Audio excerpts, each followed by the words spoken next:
दोन अशी व्यक्ती असतात जांचेकडच्यान शिकपाक सारखे खूप मेळटलें आणि हांव just I am starting keep the ball rolling by asking a very simple question. I will come to you later because he is going to level lot many accusations against us. So we need to defend. And when I mean we, me being an anchor, I can't. So you have to defend. It's 2 versus 1 that. So, yeah. You thrive on our failures.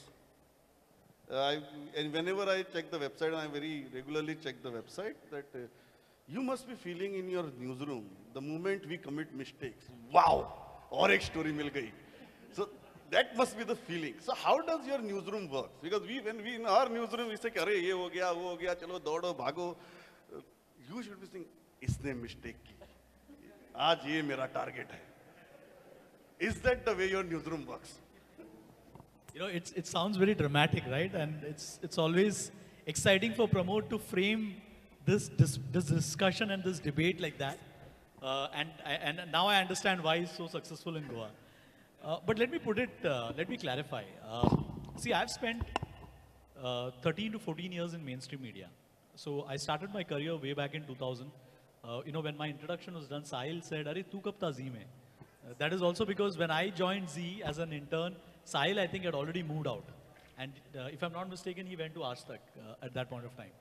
So I spent about 3 years in Zee. In between, I spent some 1 year in Doordarshan, some 3 to 4 months in a local cable channel. Those were very glorious days of television.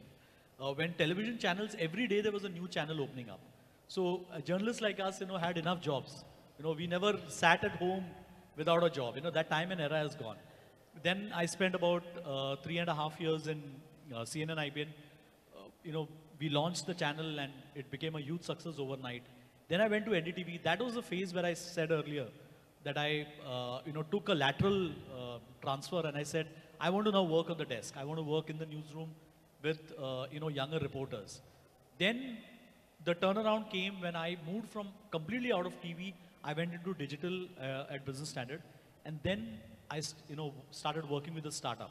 So, you know, to answer Pramod's question, and he may not like it because that's not what he expects out of me. He wants a duel here.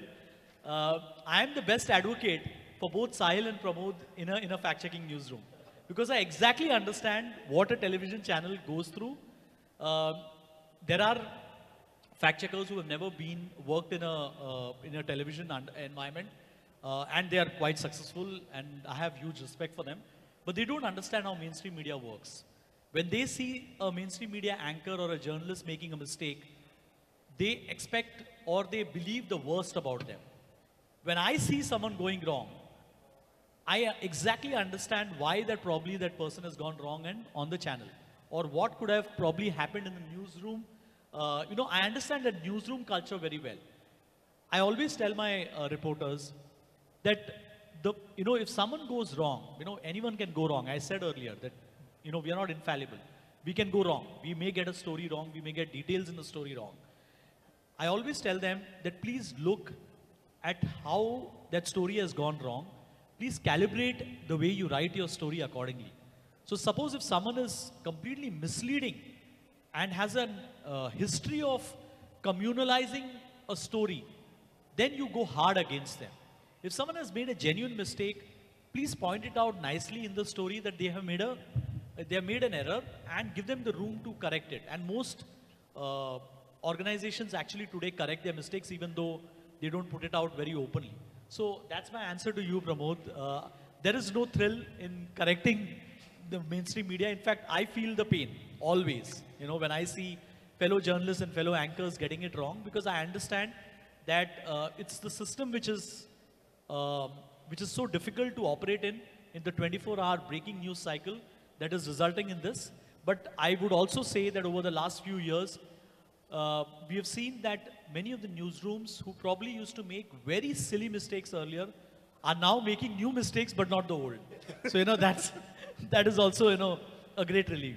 माझा पहिला प्रश्न साहिलसाठी असेल. माझे 2 प्रश्न आहेत, एक साहिलसाठी आणि एक मग जयंती आणि साहिलसाठी असे दोन्ही. पहिला प्रश्न असा आहे की सोशल पत्रकार हा शेवटी माणूस आहे, तो सोशल मीडियावरती स्वतःला व्यक्त करतो, पण जेव्हा स्क्रीनवरती जातो तेव्हा त्याला काही बंधनं लागतात, मीडियाची पॉलिसी लागते. तो तेवढाच मुक्त पद्धतीने स्वतःचे व्ह्यू पॉईंट्स कसे व्यक्त करू शकत नाही. पण ऑफ लेट समजा आपण असं बघितलं आता, म्हणजे ही गोष्ट तुम्ही ॲक्च्युअल चॅनलमध्ये कशी मॅनेज करता. उदाहरणार्थ एक उदाहरण घेतो. समजा ज्ञानव्यापी आहे. ज्ञानव्यापीसाठी राजीवने डिबेट करणं, राहुल कनवलने डिबेट करणं, शिव अरुणने डिबेट करणं आणि गौरव सावंतने डिबेट करणं, चारीमध्ये फरक असेल. तर ह्या गोष्टी लोकांना तो व्ह्यूवरना तो फरक कळतो आणि त्याच्यावरनं कधी कधी व्ह्यूवर मग मत पण बनवतो की हे चॅनल अमुक आहे. पत्रकारही शेवटी कधी सेंट्रिस्ट असत नाही, डावा जो असतो. तर ही गोष्ट मॅनेज करतात का आणि ती कशी करतात?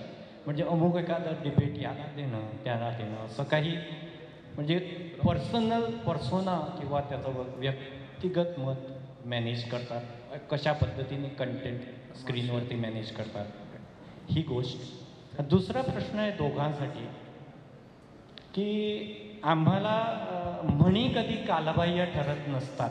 सो उदाहरणार्थ slow and steady wins the race हे आम्हाला सांगण्यात येत होतं, पण आमचा मीडियामध्ये अनुभव असा आहे की fast and speedy wins the race.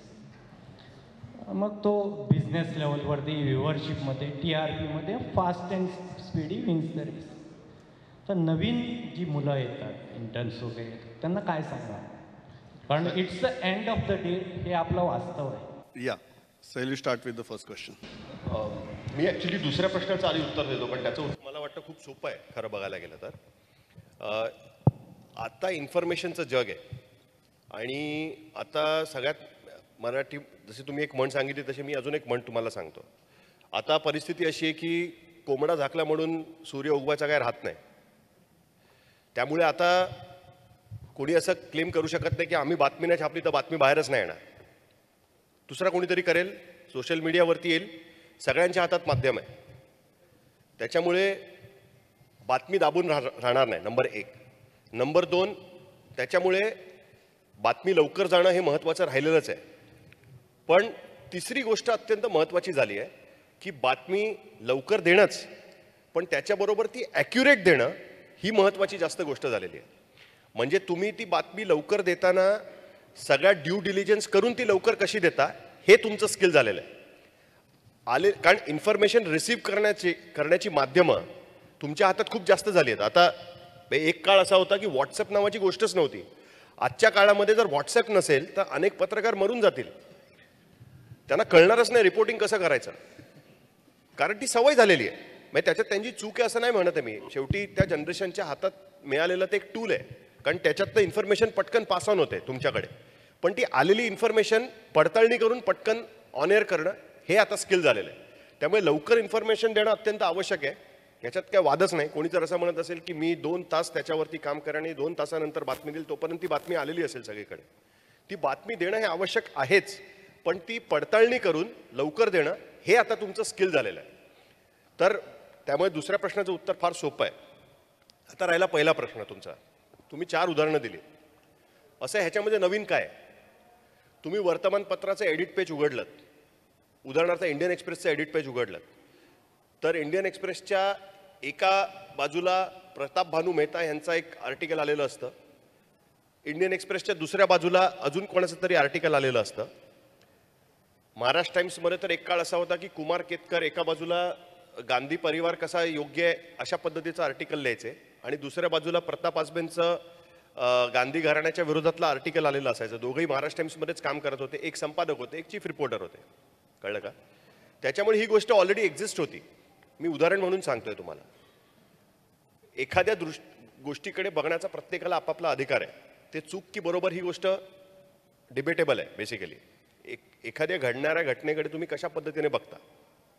उदाहरणार्थ महाराष्ट्रातलं उदाहरण द्यायचं झालं एक, तर 2 साधूंची हत्या झाली पालघरला. लिंचिंग झालं बेसिकली. लोकांना असं वाटलं की हे रात्री काय मुलं चोरणारी टोळी आलेली आहे आणि त्या गैरसमजुतीतनं त्यांची हत्या झाली. त्याच्यामध्ये लोकांनी त्यांना मारलं आणि त्याच्यामध्ये ते गेले. आता ह्याच्याकडे तुम्ही कसं बघता?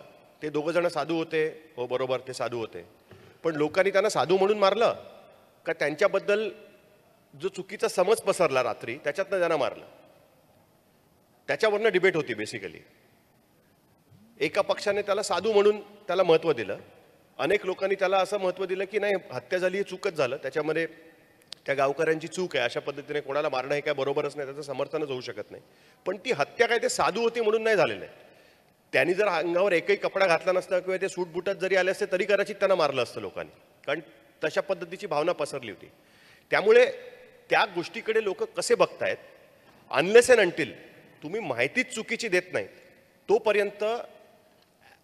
आता सोशल मीडियामुळे सगळेजण व्यक्त होणारे लोक झालेले आहेत, त्यामुळे अँकर्ससुद्धा त्या पद्धतीने व्यक्त होतात. ते त्या एखाद्या डिबेटमध्ये त्यांची स्वतःची मतं असतात कुठेतरी, आणि त्यातनं तुम्ही हार्ड अँड सॉफ्ट कोण कसं होतं हे आपल्याला दिसत असतं. शक्यतो अशी अपेक्षा असते की त्यांनी न्यूट्रल राहून आपली भूमिका मांडावी. पण तुम्ही एक उदाहरण दिलं नाही ते मी तुम्हाला देतो. काही दिवसांपूर्वी मी रवीश कुमार यांचं एक स्पीच ऐकलं कुठेतरी, त्याच्यामध्ये ते म्हणाले आता न्यूट्रल राहण्याचा जमाना गेलेला आहे, तुम्हाला बाजूच घ्यायला लागेल. कळलं का? त्यामुळे हा जमाना असा आहे आत्ताच्या परिस्थितीमध्ये. त्याच्यामुळे जर आपण असा विचार केला की सगळेजण एकदम न्यूट्रलच राहतील, सगळेजण असे दूरच राहतील, अंगाला काहीच लावून घेणार नाही. तुम्ही आता मातीत उतरलेलात, कुस्तीला उतरलेलात, तुम्हाला माती लागणारच आहे अंगाला. तुम्ही कुठच्या बाजूची लावून घेता ह्याच्यावरतीच थोडासा फरक आहे. शक्य तेवढं तुमचं फॅक्ट्सला धरून तुम्ही डिबेट करावी. त्याच्यामध्ये टोन असतो, हा आधी पण होता. आधीसुद्धा वेगवेगळ्या विचारांची वर्तमानपत्र अस्तित्वात होती. एक वर्तमानपत्रांमध्ये एडिटरनुसार त्या वर्तमानपत्राचा टोन बदललेला आपल्याला दिसायचा. टी व्ही अंगावर येतोय त्याच्यामुळे आपल्याला ते जास्त हे वाटतंय. हळूहळू लोकांचं प्रशिक्षण त्याच्या बाबतीत होईल आणि व्ह्युअर जो आहे हा हुशार असतो, त्याला कळतं की कोण कशा पद्धतीने जाणून बुजून करतंय का, त्याला कळतं. हळूहळू वेळ लागतो पण कळतं. त्याच्यामुळे योग्य वेळेस त्यांच्यासुद्धा लक्षात येईल. पण ही परिस्थिती आता काही बदलू शकेल असं नाही आहे. याच्यामध्येच आपल्याला नवीन नवीन गोष्टी शिकायला लागतील, ही गोष्ट स्पष्ट आहे त्याच्यामध्ये. Well, that's a very good question.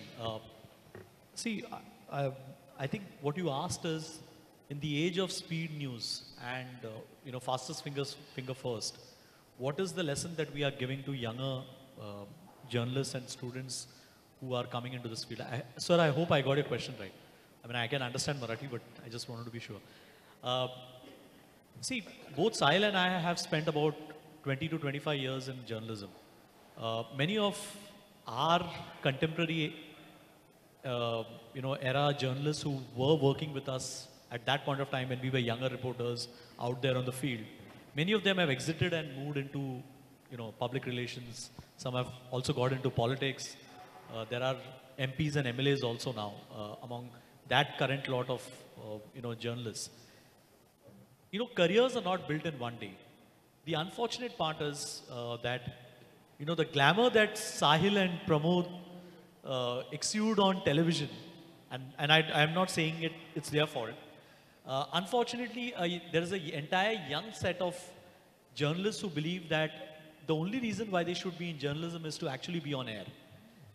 And that's the fallacy of, how careers are built. So they get disappointed if they don't make it big in the first 1 or 2 years. Both of us and many of you here who are gray-haired, you all have spent your entire career or your lifetime trying to build skill sets which have changed dramatically over the last 20 years.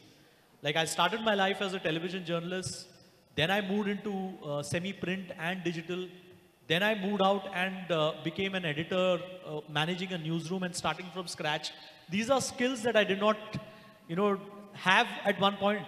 I developed it over a period of time. So unless you are in the long haul, this is not a T20 match. This is a long test match.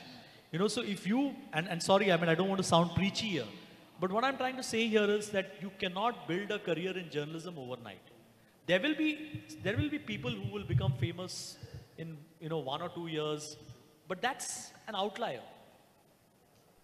There is an entire set of journalists who have to go through this experience of doing multiple things, doing multiple roles, till the time then they become an editor and then they become, quite popular. But becoming popular is not the end goal of, being a journalist. If that is what you want to do, please go and, come to Bombay and, try your hand at Bollywood. Because, that's the place for you. Or, go into theater where there is an audience for you. There is no audience. I mean, I don't think there is any audience. The audience is de facto coming in because you are doing a public good. Yeah. But that is not why you should be in journalism in the first place. Patil, second question. Yeah. माझा प्रश्न असेल Sahil जोशींसाठी. Media आजच्या घडीला शक्तिशाली आहे का, तुम्हाला काय वाटतं, डिजिटल आणि प्रिंटमध्ये? आणि मीडिया कशा प्रकारे लोकांना मदत करू शकेल? सध्याच्या परिस्थितीत. एक minute just continue. Pertaining to jobs, जे अनएम्प्लॉयमेंट आहे इंडियामध्ये, दुसरं हेल्थ, आणि थर्ड इज एज्युकेशन. मीडिया शक्तिशाली आहे का? आता तुम्ही मीडिया कोणाला कन्सिडर करताय याच्यावरती त्या गोष्टी अवलंबून आहे. खूप इंटरेस्टिंग, मला ही गोष्ट माहीत नव्हती आणि युक्रेन वॉरमुळे मी त्याच्याबद्दल वाचन करायला सुरुवात केली तेव्हा मला ही गोष्ट कळली की युक्रेनचे जे आत्ता अध्यक्ष आहेत झेलेन्स्की हे पॉप्युलर स्टँडअप कॉमेडियन होते. हां, त्यांनी ज्यावेळेस इलेक्शन लढवली युक्रेनची, युक्रेनमधल्या जवळपास 14 मेनस्ट्रीम चॅनल्सनी त्यांच्याकडे इंटरव्ह्यूज मागितले. ही कॉन्सेप्ट आहे की प्रेसिडेन्शियल कॅन्डिडेट असल्यामुळे तुम्ही इंटरव्ह्यू द्यायचे म्हणून. त्यांनी एकालाही इंटरव्ह्यू दिला नाही. त्यांचं असं म्हणणं होतं की जे मला सांगायचं आहे त्याच्यामध्ये तुम्हाला इंटरेस्ट नसणार आहे, त्यामुळे आय डोंट नीड यू. मला जे सांगायचं आहे ते सोशल मीडियाच्या माध्यमातून डायरेक्टली लोकांशी बोलेन आणि मला तुमची गरज नाही. मग ते 14 जण एकत्र आले पब्लिकेशन्स आणि त्यांनी त्यांच्या विरुद्ध आवाज उठवला. पण तरी त्यांना काही फरक नाही पडला. त्यांनी आपली पूर्ण कॅम्पेन, त्यांना जे सांगायचं ते सोशल मीडियावरती त्यांनी सांगितलं. मे बी त्यांना प्रश्नांना उत्तर द्यायचे नसतील, मे बी ते जे म्हणतात ते बरोबर असेल, असंही असू शकतं. आता आपण काय म्हणायचं, म्हणजे तरीसुद्धा ते निवडून आले जेव्हा युक्रेनमध्ये निवडणुका झाल्या, बरोबर? तर मीडिया पॉवरफुल आहे का? तर त्याच्यामुळे एखाद्या निवडणुकीच्या ह्याच्यावरती काय प्रभाव पडतो का? तर त्याचं उत्तर हो पण आहे आणि नाही पण आहे, बरोबर? एकाही मेनस्ट्रीम मीडियाला इंटरव्ह्यू न देता Zelensky could get elected and he declared that I will not give interview to any mainstream media channel. त्याच्यामुळे कसं आहे की सध्याच्या परिस्थितीमध्ये लोकांना व्यक्त होणं, मी मगाशी म्हटलं ना, कोंबडा झाकला तरी सूर्य उगवायचा राहत नाही. त्याच्यामुळे आता मेनस्ट्रीम मीडियाने या गोष्टीतनं बाहेर पडलं पाहिजे की सत्य सांगण्याची जबाबदारी फक्त आमच्याकडे, आम्ही सांगू तेच सत्य, हे आता नाही आहे. लोक त्यांना पाहिजे त्या पद्धतीने त्या गोष्टी बघत असतात. त्यामुळे ॲज अ जर्नलिस्ट ऑल्सो तुमची जबाबदारी त्या पद्धतीने बदललेली आहे. तुम्हाला सेल्फ इम्पॉर्टन्स पाहिजे म्हणून काय मीडिया नाही आहे. तुम्ही तुमचं काम करा, लोक त्याला रिस्पॉन्ड करतील आणि ज्या वेळेस राजकारण्यांच्या लक्षात येईल त्यावेळेस आपोआप ते त्या पद्धतीने त्याला रिस्पॉन्ड करतील. पण मीडिया पॉवरफुल कुठे आहे? मगाशी ज्याचं उदाहरण आपण दिलं कोविडचं. कोविडच्या काळामध्ये शेवटी लोक मीडियाकडेच आले. त्या पत्रकारांनी जुन्या पद्धतीने स्टोरी टेलिंगचं रिपोर्टिंग केलं. जे नॉन एक्झिस्टिंग बीट होतं भारतासारख्या देशामध्ये हेल्थसारखं, ते पुन्हा रिज्युव्हनेट झालं. त्याच्याबद्दल लोकांनी स्टोरीज सांगायला सुरुवात केल्या.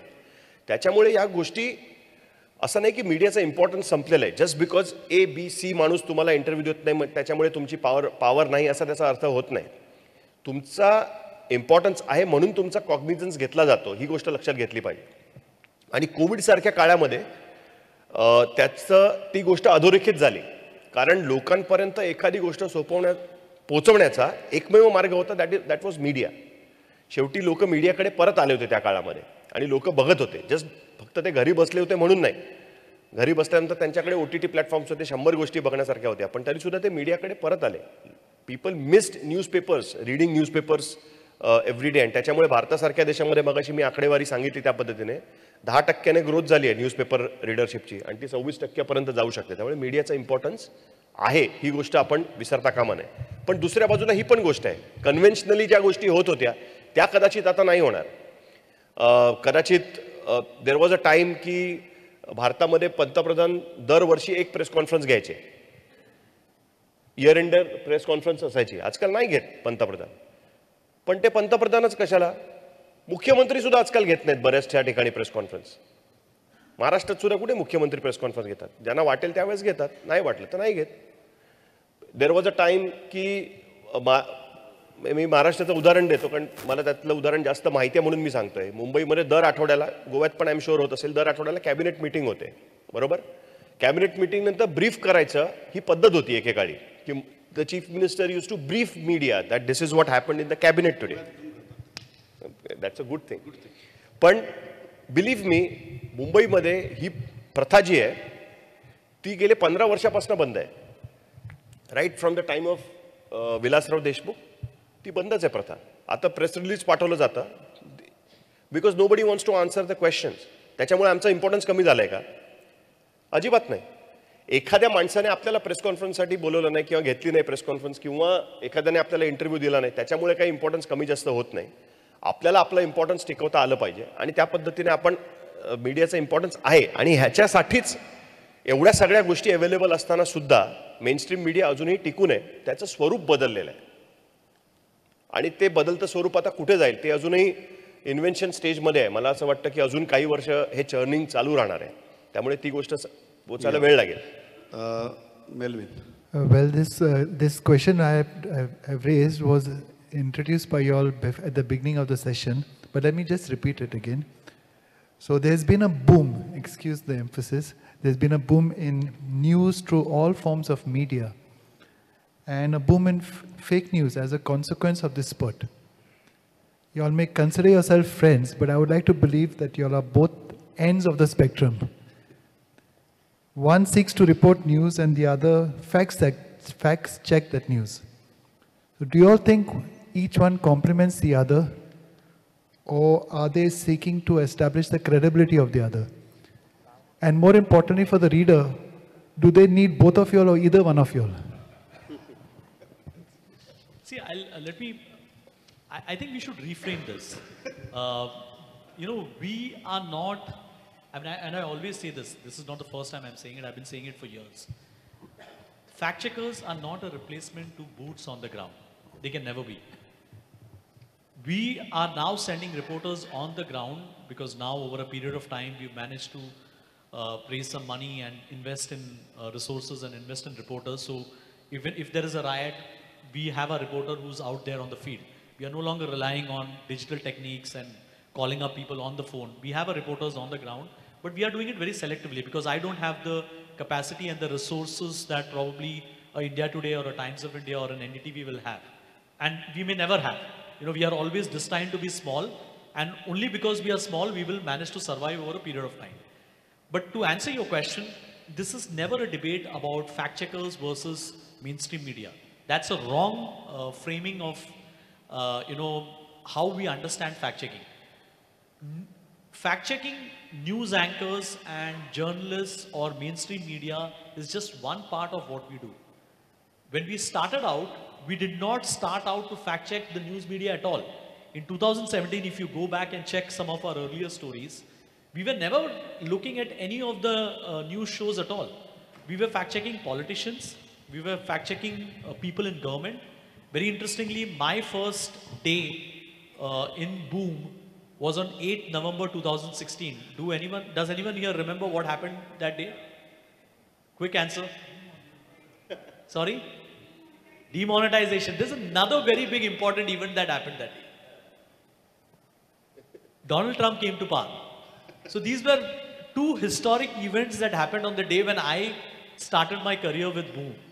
And the next 1 month, one and a half months, we only spent, apart from me, there was one reporter that I had who actually came from a public policy background. The only thing that we did was fact-checking claims made by Ravi Shankar Prasad, by Manohar Parrikar. He was making very atrocious claims in the media at that point of time. We were only fact-checking the government because they were making really tall claims. So our approach towards fact-checking was never to be a watchdog to the media. Unfortunately, it became a byproduct of what was happening after a point of time, because social media exploded. There were all kind of influencers who came on Twitter and Facebook who were putting out trash. Political parties that created this entire army of people who were pushing out fake news. WhatsApp was an entirely different ecosystem. TikTok emerged after a point of time, and then it got banned. So our approach was always never to be a watchdog, but actually to give the citizens an option to know what fact checking is. And only reason why I would say that, and I've said this in the past, the mainstream media never saw an opportunity in that space. While way back in 2010-12, when the BJP decided that they want to come back to power, they had already seen this opportunity. The Aam Aadmi Party, if I can say that if anyone could counter the BJP, it was the Aam Aadmi Party's social media strategy. They were fantastic. They exactly knew how to target people, how to target sections of people whom they can, bring on to their ideology. So they had already figured social media very well. The mainstream media was very late in figuring out social media. While when we came onto the picture, we said, okay, social media is pushing out a lot of fake news. Let's give the facts. Then we said politicians are putting out a lot of misrepresentation when it comes to data. Let's push them out. Then we paid attention to news channels and anchors. It was never the first. It actually came the last in our, in a long list of people whom we were fact checking. So we are never going to replace mainstream media. And as Sahil said, mainstream media will survive because they are the ones who have the reach. Like when COVID happened, who has the reach to go across millions of people? We don't have the reach. But what probably I would take credit in what fact checkers have managed to do is to actually, remind mainstream media editors and channels and newsrooms that they need to train their desk better. That they need to ensure that their desk does not make mistakes in picking up stories which are completely wrong. And the fact that if you get something wrong, there are fact checkers who will, who will cross-check. Just one last point, Pramod, before I hand it over back to you. In 2016-17, when we started, there were 2 fact checkers in India. Today, I did the last count that I did, there are anywhere between 20 to 25 fact checkers who are purely doing fact checking in India. That's a good improvement.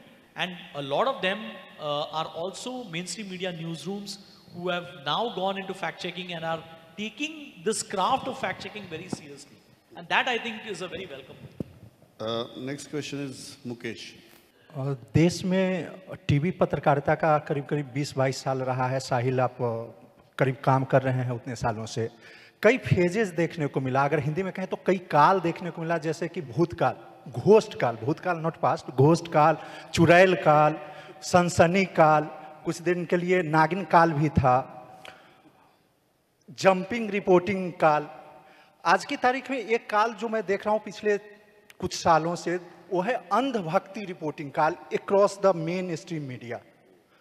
So I want to know from the reporter Sahil, which call hurted you most, or any call did not hurt because you are very optimistic that things will change after some point of time? Actually आपका सवाल काफ़ी अच्छा है, और मैं अगर कहूँ तो इस टाइप का हर काल जो जेन्युइन पत्रकारिता करना चाहता है उसके लिए वो हर्टफुल ही होता है, ट्रस्ट मी ऑन दैट।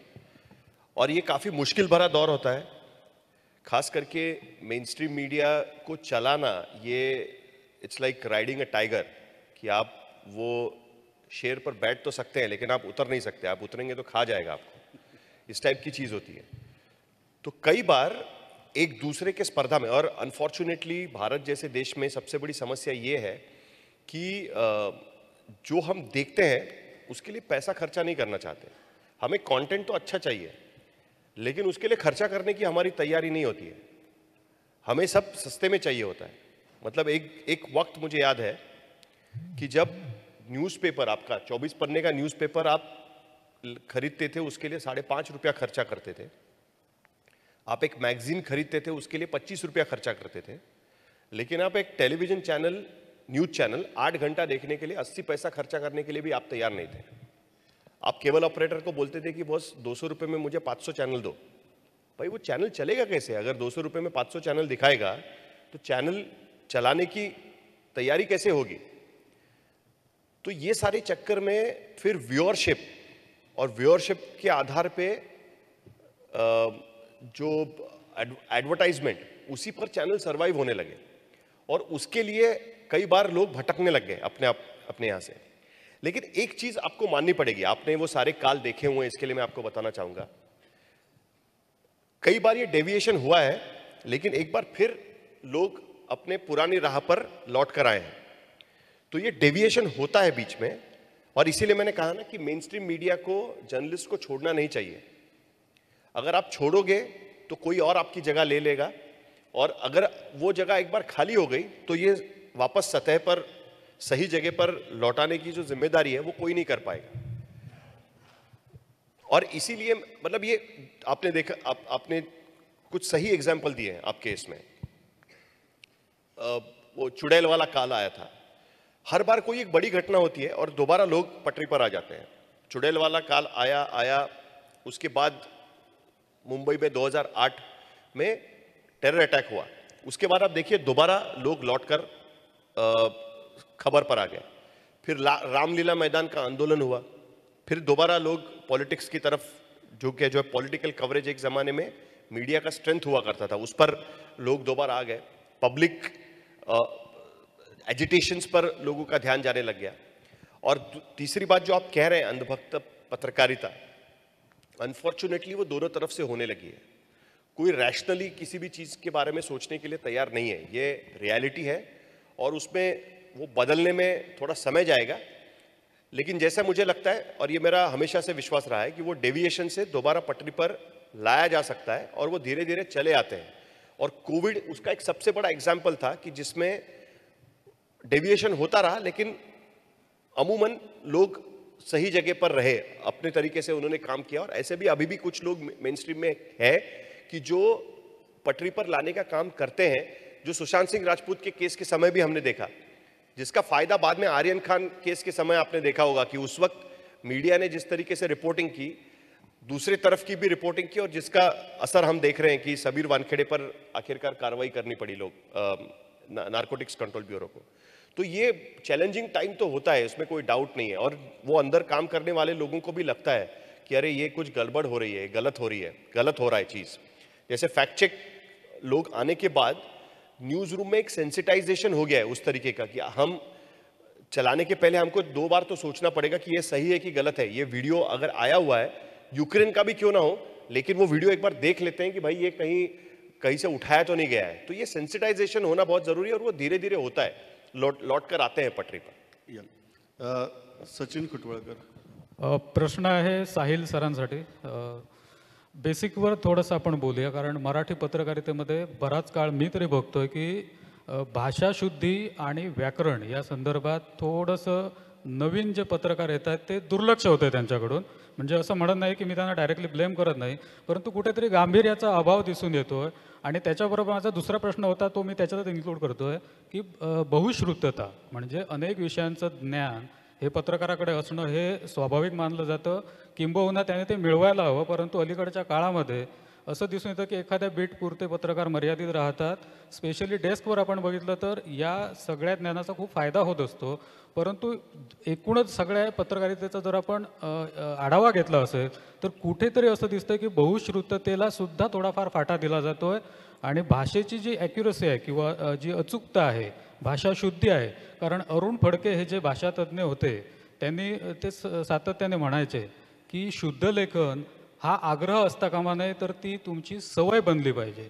परंतु आज नेमकी ही जी बेसिक 2 गोष्टी आहेत, त्या गोष्टी कुठेतरी थोड्याफार तिकडे तडजोड केली जाते असं मला दिसतंय। तर तुम्ही या अनुषंगाने काय विश्लेषण कराल आणि या पत्रकारितेत येणाऱ्या नवीन पत्रकार पिढीला काय संदेश द्याल? आणि बेसिकली फक्त मराठीत नाही तर सगळीकडेच नाही, हा मुद्दा बरोबर आहे। आणि जसं मी मगाशी म्हटलं ना, जसं फॅक्ट चेकिंगच्या बाबतीत सेन्सिटायझेशन व्हायला सुरुवात झालेली आहे हळूहळू, की न्यूजरूममध्ये तुम्ही कसं सेन्सिटाईज करता या गोष्टींना, आणि ती आवश्यकता आहे, ती सॅक्रोसॅन्ट आहे गोष्ट। ही गोष्ट जर तुम्ही रुजवलीत न्यूजरूममध्ये तर ऑब्व्हियसली त्याचा फरक कुठेतरी पडायला सुरुवात होते. दुसरी गोष्ट अशी आहे ना की मराठी काय किंवा हिंदी काय हा फरक खूप मेजर फरक आहे असं मला वाटतं. आणि अजूनही इंग्लिशमध्ये तसं झालेलं नाही आहे. इंग्लिशमध्ये अजूनही ती पत्रकारिता शिल्लक आहे.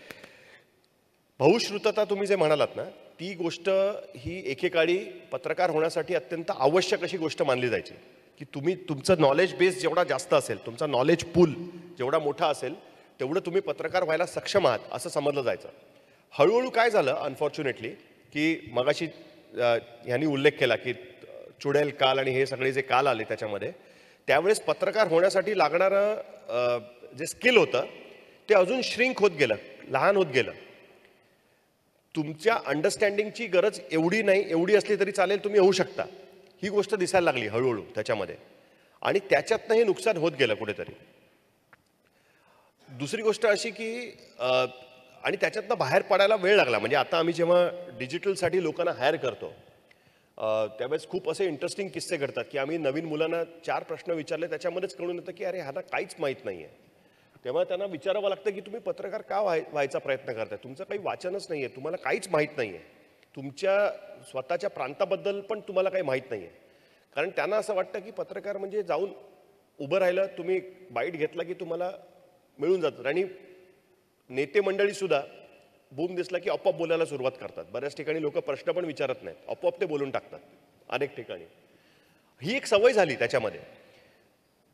पण ती सवय आता कुठेतरी नडायला लागलेली आहे न्यूजरूममध्ये, लोकांच्या लक्षात यायला लागलं. म्हणजे आम्हाला स्वतःलाच असं वाटायला लागलं जेव्हा आम्ही मुंबई तकसाठी हायरिंग करत होतो, तेव्हाच आम्हाला लक्षात आलं की जेव्हा तुम्ही लोक शोधायला जाल बाहेर त्यावेळेस किती डिफिकल्टी असते, लोकांना ते दिसत नाही. आणि आता म्हणजे आमच्या न्यूजरूममध्ये आम्ही बघतोय की आम्ही एक डाटा इंटेलिजन्स युनिट सुरू केलं आहे, एक फॅक्ट चेकिंग युनिट सुरू केलं आहे, अजून 10 गोष्टी सुरू केल्या आहेत. तेव्हा त्याच्यासाठी जो नॉलेज बेस लागतो तो आम्हाला पत्रकारितेच्या बाहेरनं आणावा लागतोय. म्हणजे इकडे तुम्हाला असे लोक भेटतील की एखाद्याने इंजिनिअरिंग केलं आहे, एखादा इकॉनॉमिक्स ग्रॅज्युएट आहे, एखादा अजून काही आहे, एखादा भाषेमधला तज्ज्ञ आहे. या सगळ्या लोकांची गरज आता पत्रकारितेसाठी लागायला लागलेली आहे. हा फरक हळूहळू होतोय. पण तुम्ही म्हणालात ते बरोबर आहे. आणि ते सेन्सिटायझेशन न्यूजरूममध्ये कसं होईल याचा प्रयत्न कुठेतरी झाला पाहिजे, ही गोष्ट बरोबर आहे. Rohit, your question for Jansi. Well, Jansi, hi. I just want to understand is you exist because there are some mistakes happening either from the political class or maybe for the television industry. I just want to understand is how do you see this platform vis-a-vis business standpoint and also in terms of innovating the content. Like, you know, we've seen television grow, evolve rather with social media and other entities. How do you see your platform grow in future, or you see it as a startup maybe which will maybe sometimes get acquired by a mainstream cinema, mainstream news channel? How do you see that?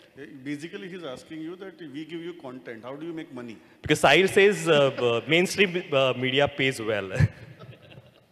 Yeah, that's something that we've grappled over a long period of time, which is why in one of the earlier answers I said, see, anything that you do, you want to really scale up, right? You don't always want to be small. Today, it's the era of unicorns.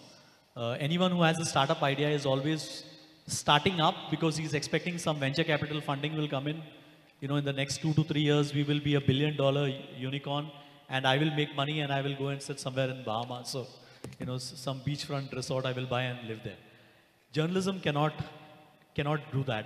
You know, we cannot aspire for that kind of scaling up at all. Which is why I earlier said that there is a fundamental flaw in business models across media, and that also exists in fact-checking. We are working with platforms, and yesterday we were discussing this, and platforms can never be your sole revenue model, because platforms one day will stand up and say, okay, misinformation problem is over, we don't want to work with fact checkers at all, so you know we are not going to pay you for the services. In fact, there is a debate and there are discussions going on with Google, because Google has now started paying the media in Europe and Australia in some markets, because there the regulation has forced them to do it. In India, they have now started working with big media, and now there is something called as the showcase, where they are also figuring out some revenue models to keep the large mainstream media players happy. They are not working with digital outfits at all. So there is a fundamental problem with the model in itself, where unlike many other sectors and many other industries where you start up and then you scale up, and that goes back to the problem that Sahil mentioned in his earlier answer, that are we ready to pay for stories or media?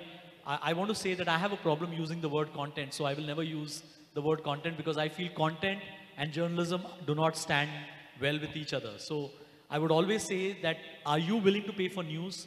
Are you willing to pay for stories? Till the time that is going to happen, we will always remain small.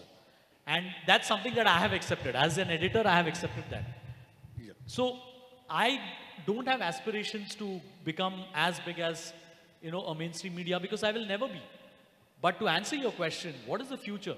And this is something we have been grappling with. And no, I don't hope to be acquired by anyone, because acquisition has its own problem, because someone will come to acquire us and then will want us to toe the establishment line, which is something that, I'm not sure.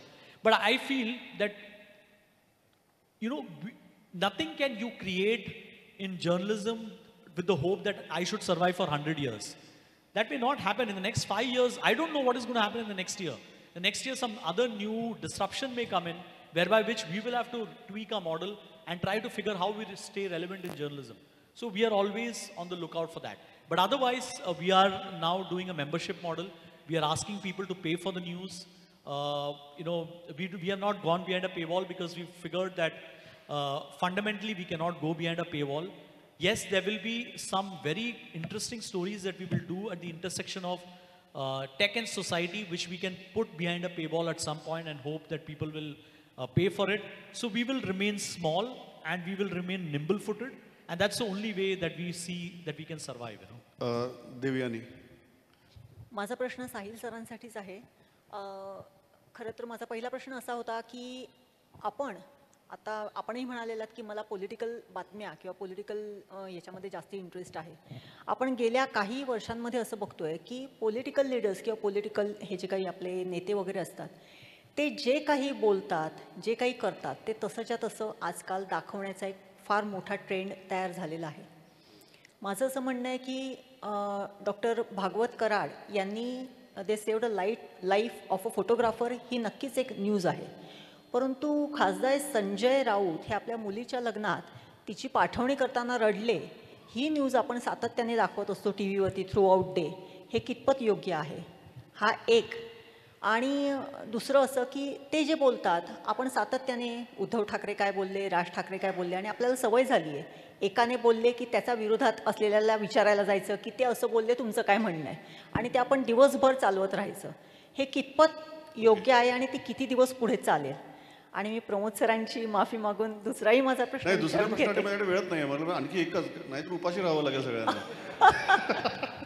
Sahil, हा तुझाच आहे, तुझ्याच प्रांतातला प्रश्न आहे. मला असं वाटतं की त्यांनी संजय राऊतांचंच उदाहरण का दिलं मला माहीत नाही. खरं तर मला असं वाटलं होतं की कदाचित त्या हे विचारतील की ज्या आपल्या अमृता फडणवीस यांचं ट्विट तुम्ही का दाखवता, असे पण प्रश्न विचारतील असं मला वाटलं होतं. पण ठीक आहे, त्यांनी फक्त संजय राऊतांचं उदाहरण दिलं. म्हणून असं आहे की मला स्पेसिफिकली एका ह्याच्याबद्दल नाही बोलता येणार. पण कसं असतं की जे नेते तुमच्या राज्यातले महत्त्वाचे निर्णय घेतात, असं आहे की राजकारण तुम्ही कशा पद्धतीने बघता त्याच्यावरती अवलंबून असतं. राजकारणी आणि पॉलिटिशियन हे तुमच्या आयुष्यातले सगळे महत्त्वाचे निर्णय घेत असतात. तुम्ही एखादी गोष्ट विकत घ्यायला गेला तर त्याच्यावरती तुम्ही टॅक्स किती भरणार, एखादी गोष्ट तुम्ही वापरता त्याच्यासाठी लागणारा तुम्हाला जो काही पैसा आहे तो कसा मिळणार, तुमचं आयुष्य कशा पद्धतीने जाणार, असे अनेक महत्त्वाचे निर्णय अनफॉर्च्युनेटली भारतात राजकारणी लोकच घेत असतात. अजूनपर्यंत तेवढी एम्पॉवरमेंट आपल्याकडे आलेलं नाही आहे. त्याच्यामुळे राजकारणी लोक स्वतः कसे वागत असतात आणि त्यांच्या आयुष्यात काय घडत असतं ही अनफॉर्च्युनेटली बातमी अजूनही बनते आणि ती बनत राहणार. आणि जर तुम्ही बघितलं असेल तर त्याच्यामुळे तो राजकारणी काय बोलतो ह्याला त्याच्यामुळे अनन्यसाधारण महत्त्व प्राप्त होतं. ही गोष्ट खरी आहे. म्हणजे बऱ्याचदा असं होतं की राज ठाकरेंच्या पक्षाचा एकमेव आमदार आहे, पण राज ठाकरे जेव्हा औरंगाबादला जाऊन भाषण देतात तेव्हा 80,000 लोक ते लाईव्ह बघत असतात ना चॅनल, तुमच्या यूट्यूब चॅनलवरती. अरे त्याचं काय करायचं आपण? ते बघतात लोक, आणि ती दॅट इज अ फॅक्ट, लोक ते बघतात. ज्या पद्धतीने म्हणजे आजचं उदाहरण द्यायचं झालं तर कदाचित तुम्ही हा पण प्रश्न मला विचारला असतात आज कदाचित, कारण आज चॅनलवरती ते चालू आहे की आज पंतप्रधानांच्या आईला 100 वर्ष पूर्ण झाली आहेत, आणि त्या निमित्ताने ते आईला भेटायला गेलेले आहेत ह्याला अहमदाबादला, गांधीनगरला, आणि ते आज चॅनलवरती दाखवत आहेत. पंतप्रधानांच्या आईला 100 वर्ष पूर्ण झाली. एखादा माणूस विचारू शकतो की याच्यात काय बातमी आहे, का म्हणून बघायचं आम्ही? पण ते आहे, लोक बघतायत ती गोष्ट. म्हणजे ती गोष्ट आहे, एक्झिस्टिंग आहे. त्याच्यामुळे संजय राऊत आपल्या मुलीच्या लग्नामध्ये रडले. मला वर्तमानपत्र अशी माहिती आहेत की ज्यांनी आर पाटलांनी, सॉरी, काही दिवसांपूर्वी अशी बातमी होती की देवेंद्र फडणवीस 25 पुरणपोळ्या खातात. आता होती ना ती बातमी, आता काय पेपरमध्ये पण छापून आली होती. कुठच्या तरी एका कार्यक्रमामध्ये अमृता फडणवीस बोलल्या त्याच्यावरनं. अरे ते खरं सांगायचं झालं तर बेसिकली ज्याला आपण मीडियामध्ये असं म्हणतो की जेवणामध्ये आपण पोळी भाजी खाताना बाजूला चटणी असते ना, तशाच पद्धतीने या बातम्यांकडे बघायचं असतं. लोकांना एक उत्सुकता असते, आणि त्या उत्सुकतेतनं बघतात की हे पॉलिटिशियन्स घरामध्ये कसे असतात, पॉलिटिकल बुरखा घातल्यानंतर पलीकडे कसे असतात, ज्याला आपण कॅन्डिड बातम्या म्हणतो ना, तशा टाईपच्या या गोष्टी असतात. I am taking last question because my time is completely over. Bharti. My question is for Sahil Joshi. Will digital journalism outlead the print media in next few years? And tell us what print media should do to keep up in the pace. Because that is one medium where you can read also, where you can watch also.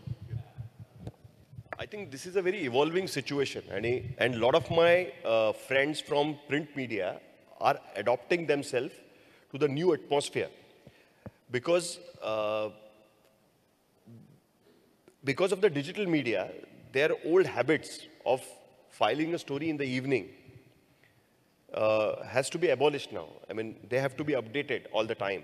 There was a time when they were heavily dependent on the television journalist to get the ground reports.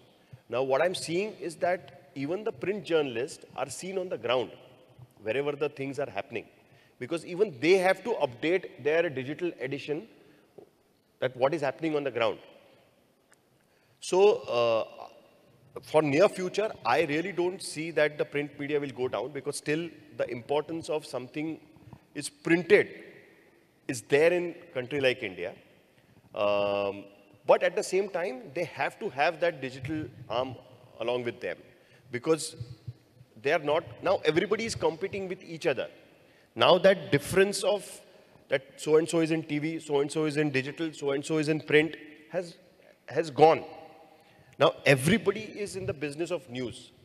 Everybody has to keep themselves updated. Everybody has that responsibility to update the viewer. Earlier it used to be only television journalists' responsibility that you can go live and all that. But now even the print journalists, they are asked to, they have been asked to do lives on their YouTube channels. I mean, I'm seeing a lot of people from Hindustan Times, Times of India, the print. They're also doing live, so they are also adopting to these new changes. So वो जो एक difference था ना कि ये TV वाला आदमी है, ये प्रिंट वाला आदमी है, ये डिजिटल वाला आदमी है, वो सब अब खत्म हुआ है. Now journalist needs to be in all the formats. He should know all the formats.